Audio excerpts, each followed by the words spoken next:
aquí.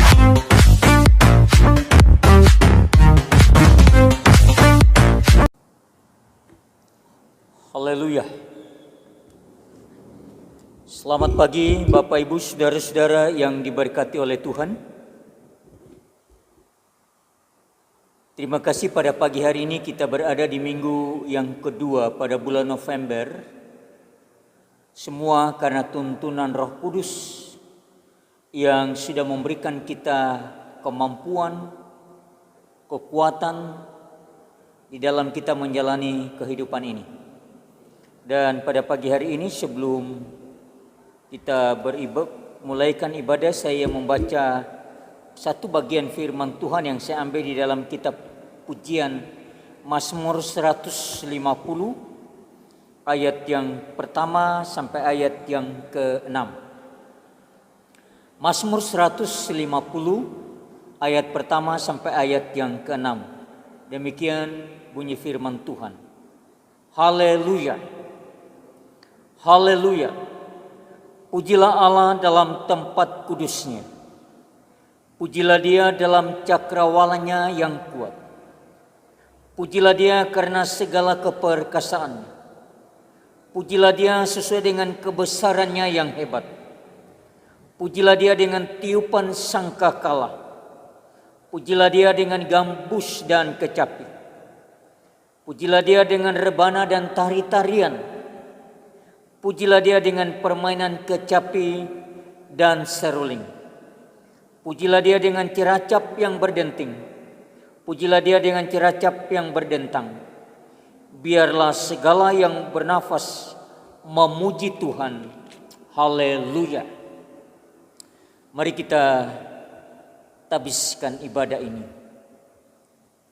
Kami tabiskan ibadah kesucian pada pagi hari ini di dalam nama Allah Bapa, Putramu Yesus Kristus, dan Roh Kudus. Amin.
Bapak, Ibu, saudara-saudara yang diberkati oleh Tuhan, kita akan mengikuti pembacaan firman Tuhan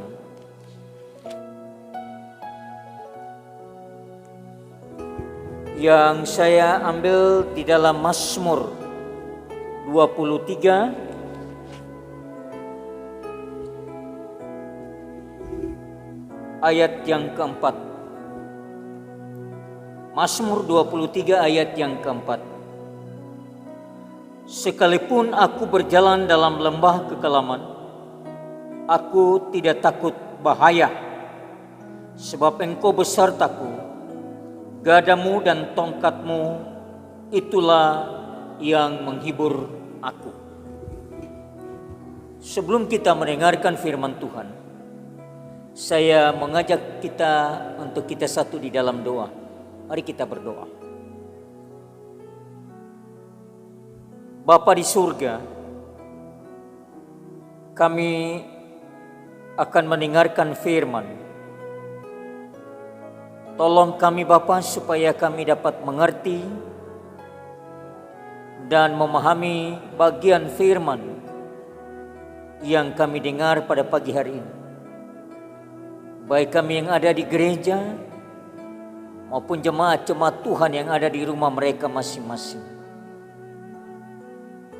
Bapa di surga, urapi hamba-Mu supaya hamba-Mu dapat menyampaikan kebenaran firman-Mu dan kami semua dapat menjadi pelaku dari bagian firman Tuhan ini. Terima kasih Bapa di surga, inilah doa kami. Di dalam nama Tuhan Yesus hamba berdoa dan mengucap syukur. Amin.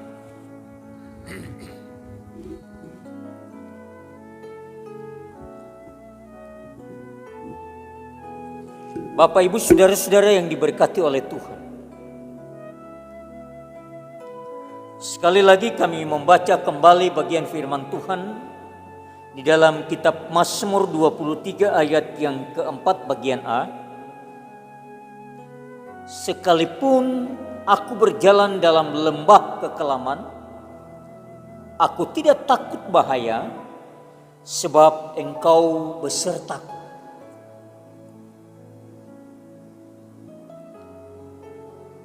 Bapak, Ibu, saudara-saudara yang diberkati oleh Tuhan, meskipun sudah banyak tafsiran terkait dengan kalimat ini, namun secara pasti arti dari ayat ini hanyalah Daud seorang diri yang paling mengetahui.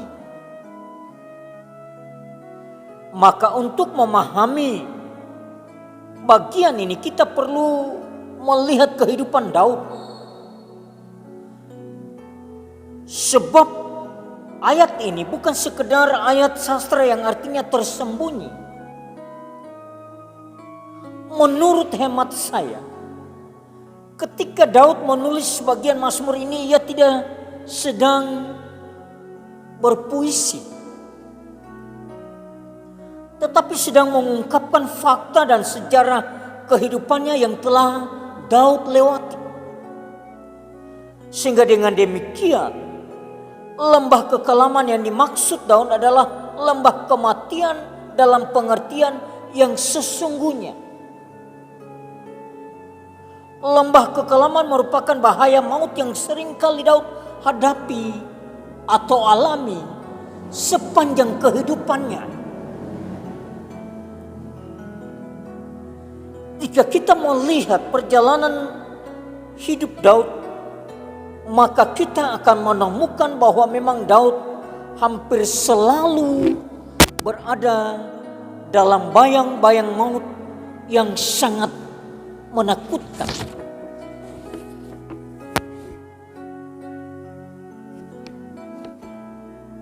Mulai dari Raja Saul yang ingin membunuhnya, setidaknya 2 kali Saul menombak Daud dengan jarak yang relatif dekat. Sampai matinya Saul selalu mengejar Daud dan berikhtiar membunuhnya. dalam kitab 1 Samuel pasal 27, di sana diceritakan Daud tinggal dan berdiam di tengah-tengah musuh orang Filistin, di mana sewaktu-waktu nyawa akan menjadi taruhan. Pada prinsipnya, nyawa Daud selalu dalam bahaya maut. Sehingga kalimat Daud dalam Mazmur ini, aku tidak takut bahaya, sebab engkau besertaku.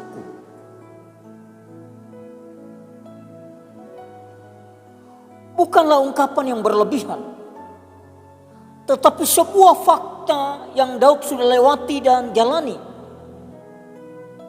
Bahkan anak kandungnya sendiri juga berencana membunuhnya, di mana Daud sudah tidak berdaya. Sebagaimana diceritakan dalam kitab 2 Samuel 15 pasal 15 sampai 19, ia hanya bergantung dengan prajurit yang ada di sekitarnya. Bapak ibu saudara-saudara yang diberkati oleh Tuhan. Namun demikian, Daud selalu bebas dan selamat dari bayang-bayang maut yang mengancamnya. Bahkan Daud meninggal ketika umurnya sudah tua. Bukan mati di medan perang. Bukan seperti Raja Salmon pendahulunya yang mati di medan perang. Rahasia keberhasilan Daud lolos dari bayang-bayang maut tersebut diungkapkan dalam Mazmurnya, yakni ada gembala Tuhan yang menyertainya. Yang pertama, maka Daud ingin mengajar kita di dalam Mazmurnya ini, orang percaya tidak lepas dari situasi sulit, bahkan dari bayang-bayang maut. Tuhan selalu memuji Daud sebagai hamba yang hidup benar di hadapannya. Sepanjang sejarah raja-raja Yehuda, Daud selalu menjadi patokan hidup benar dalam penilaian Tuhan terhadap raja-raja Yehuda. Namun sangat ironis, Daud yang hidup menurut perintah dan ketetapan-ketetapan Tuhan seringkali berada dalam situasi yang mengancam nyawanya.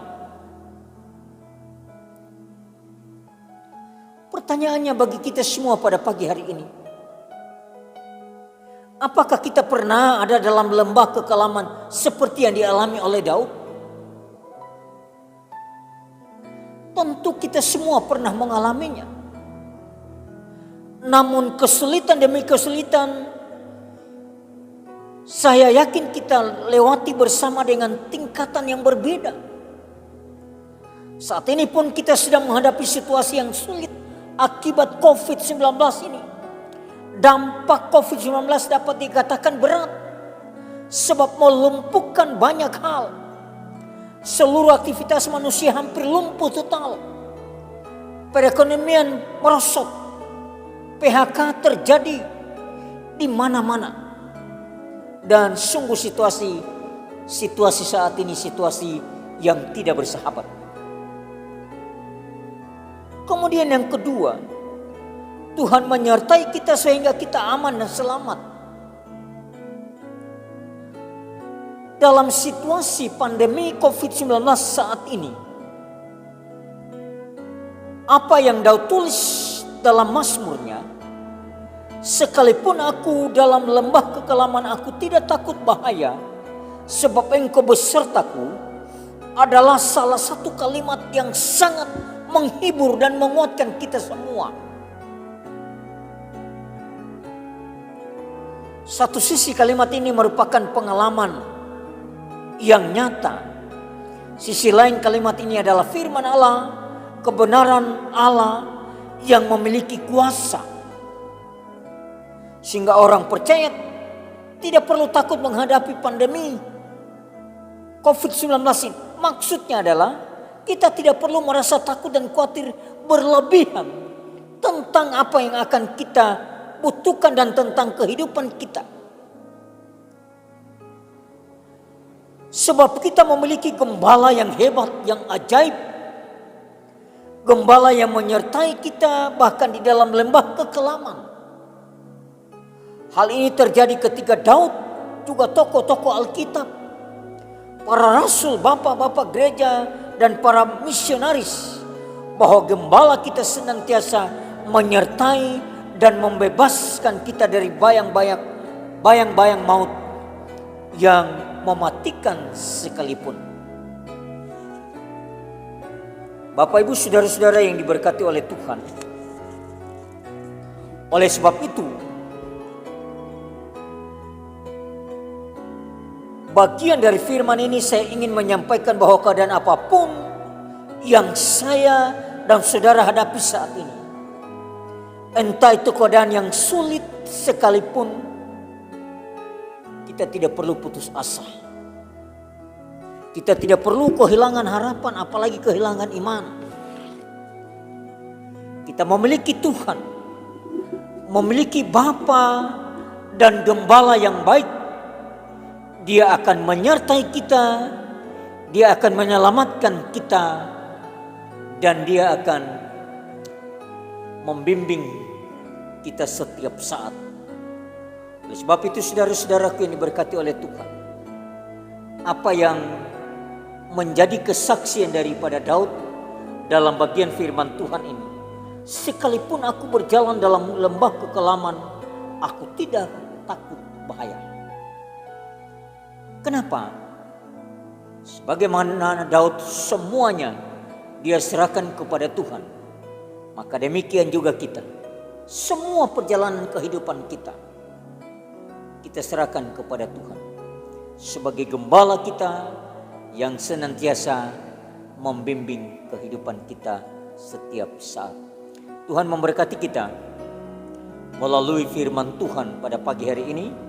Kiranya firman ini akan menjadi pedoman di dalam setiap kehidupan kita setiap saat. Tuhan memberkati kita semua. Amin. Bapak Ibu saudara-saudara yang diberkati oleh Tuhan, kita akhiri ibadah kita dengan doa pada pagi hari ini. Namun sebelum saya berdoa, saya mengucapkan terima kasih banyak bagi jemaat-jemaat Tuhan yang sudah datang beribadah di gereja pada pagi hari ini, dan juga jemaat-jemaat Tuhan yang beribadah di rumah. Kiranya Tuhan Yesus selalu beserta dengan kita, dan biarlah kita terus tetap menjaga kesehatan dengan tetap menjaga jarak. Jangan lupa keluar rumah memakai masker dan selalu menjaga kebersihan melalui cuci tangan atau bagian-bagian yang perlu kita lakukan dalam kehidupan ini supaya kita tetap sehat. Terima kasih kita telah memberi persembahan kita, baik persembahan kolekte maupun persembahan persepuluhan kita. Tuhan mengembalikan berkat-berkat-Nya di dalam setiap kehidupan kita semua. Juga kami sampaikan supaya dimanapun kita berada, baik kita di rumah, di tempat kita bekerja, marilah kita selalu berdoa kepada Tuhan supaya Tuhan tetap menjaga, memberkati kita semua. Mari saya undang kita bangkit berdiri. Kita akhiri ibadah kita dengan doa dan doa berkat.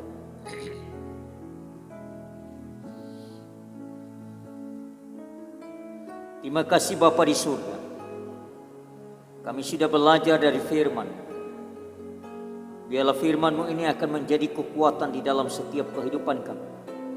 Seperti Daud, dia menyerahkan semuanya kepada Tuhan. Maka kami juga menyerahkan semua kehidupan kami, rumah tangga kami, pekerjaan kami, bahkan pelayanan kami. Tuhan, Engkau memberkati. Bapa, terima kasih juga kami telah menaikkan puji-pujian kami.